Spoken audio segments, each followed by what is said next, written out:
Bismillahirrahmanirrahim. Assalamualaikum warahmatullahi wabarakatuh. Waalaikumsalam warahmatullahi wabarakatuh. Izin Pak, waktunya beberapa menit ke depan untuk tugas Ishan Nuriyandi sebagai CGP Angkatan 9 Kabupaten Narigilir, Provinsi Riau. Perkenalkan, saya Ishan Nuriyandi dari SD 001 Tumbian Kota, untuk mewawancarai salah seorang dari kepala sekolah SD 23 Bapak Muhammad Ahmad Apandi, SPD MPD. Bisa kita mulai, Pak? Ya, silakan.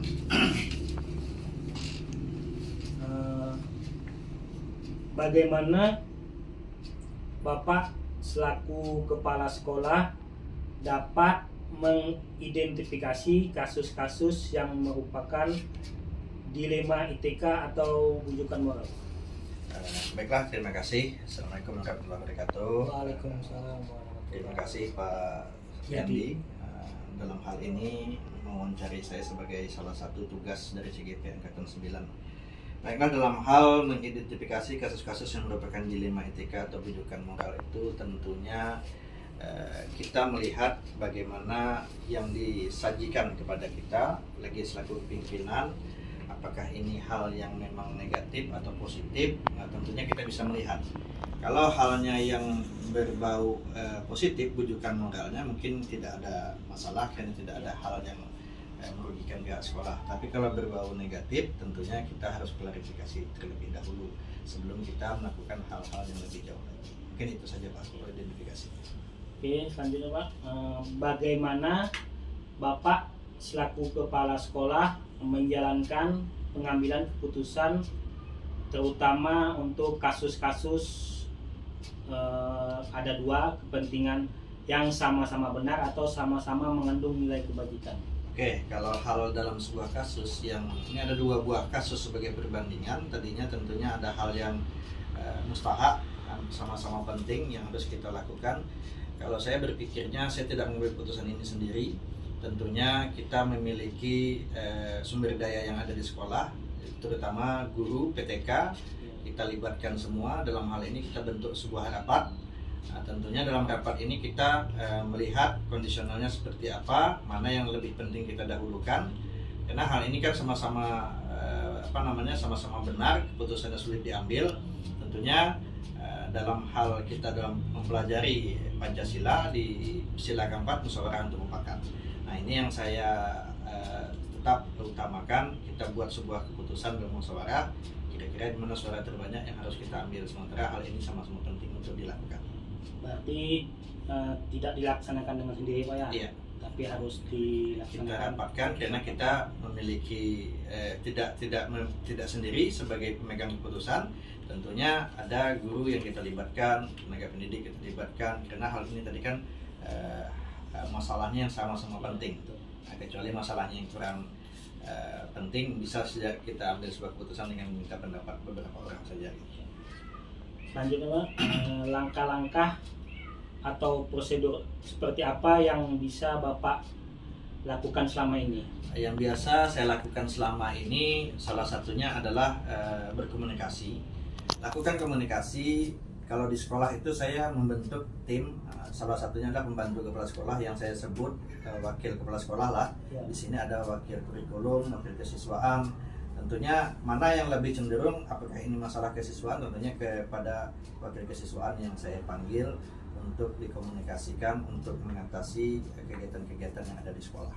Itu salah satu. Berarti berkomunikasi dengan misalnya ada bidang kurikulum. Iya, itu tadi. Itu.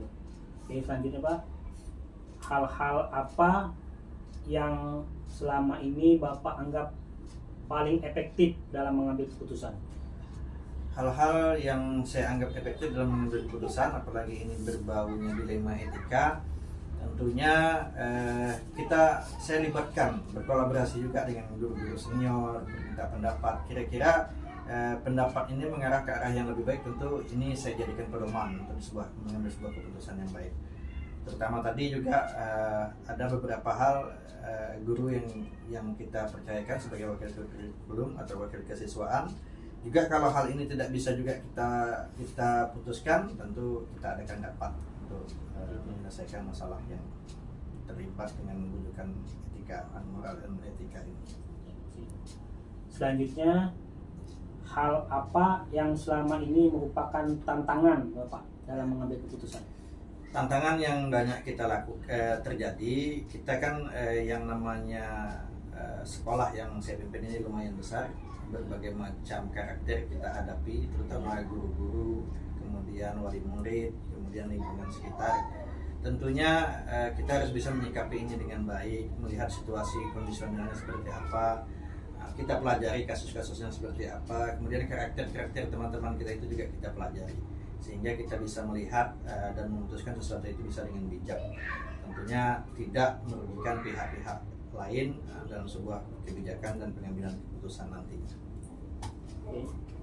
Selanjutnya, apakah Bapak memiliki jadwal Pak, dalam menyelesaikan kasus dilema etika ini? Apakah Bapak langsung menyelesaikan di tempat atau memiliki sebuah jadwal? Biasanya dalam mengambil sebuah keputusan saya mempelajari dulu Pak, pelajari dulu apa yang terjadi, kasusnya seperti apa. Kemudian saya komunikasikan kepada guru-guru yang saya anggap bisa berbagi pendapat. Kedua, saya juga kalau hal ini misalnya terjadi pada seorang siswa, misalnya kejadian ini pada seorang siswa yang nakal misalnya, atau siswa yang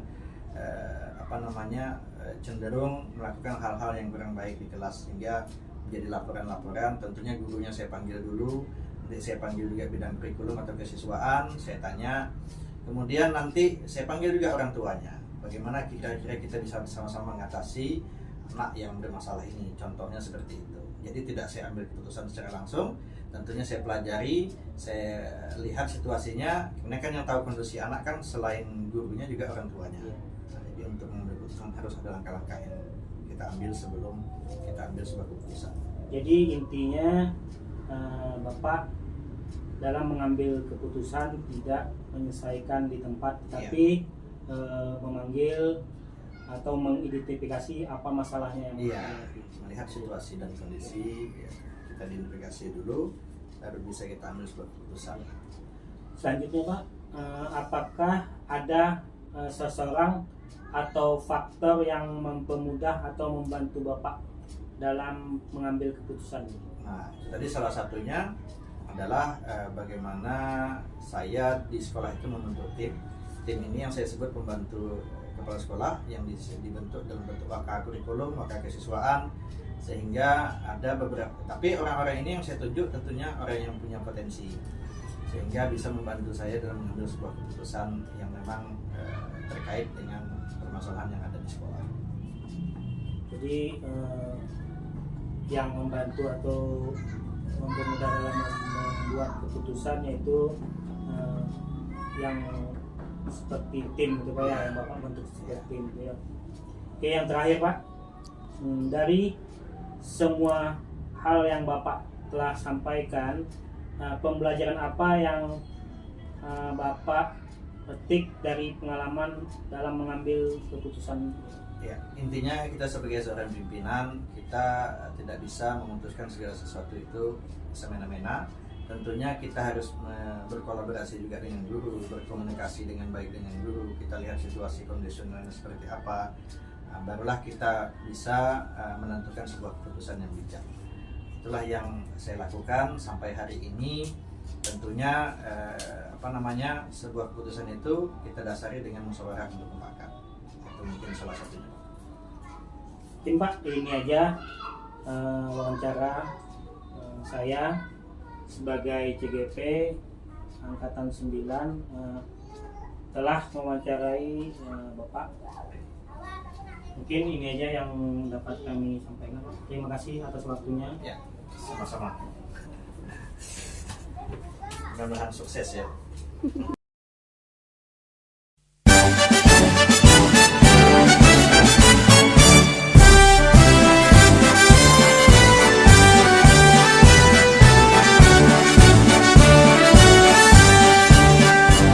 Bulatkan ini memanggilmu kawan. Belajar bergerak berbagi untuk negeri, guru penggerak majukan pendidikan. Guru penggerak menghamba pada murid, kreatif rancang pembelajaran.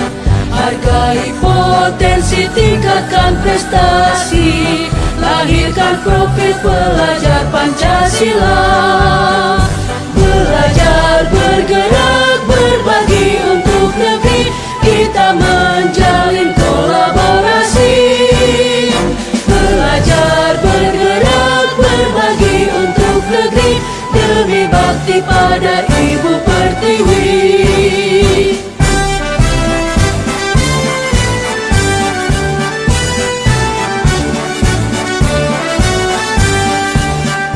Bulatkan tekad, kuatkan hati, negeri ini memanggilmu kawan. Belajar bergerak berbagi untuk negeri, guru penggerak majukan pendidikan. Guru penggerak menghamba padamu,